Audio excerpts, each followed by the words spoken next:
So you have the purchase price for the home, whatever the contractor said the bids are for the cost of these renovations. You figure out what you guys want to Right. do.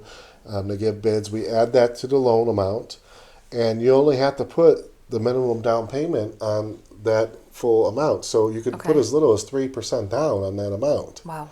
and then you have all the money to do the renovations. And imagine the value of the home after it's done. It's not you purchased it at a certain value. Now you did all these renovations, and now it's in the perfect area, and it's the brand new home.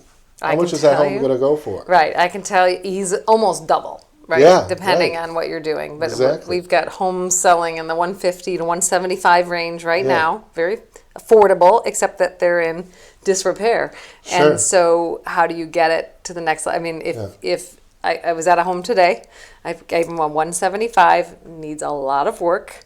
And if somebody came in and did paint and drywall and a new kitchen, 350. Wow. I mean, that's the key. And we're going to give you the secrets here on how to build wealth. I mean, so you could be a millennial that's renting. You could buy this house. You could renovate it. You bought it for 175. Now it's worth 350. The only requirement for a mortgage is that you have to live in the house for 1 year as a primary residence. Now, think of this. You could then, after a year, you could now rent out that house. Okay? Now you can go and you can actually get down payment assistance and only put 5% down because it's your second home purchase, but you can get down payment assistance to help with that if you can believe it, even though you own another home, Right. to buy another home, another Uh, primary residence.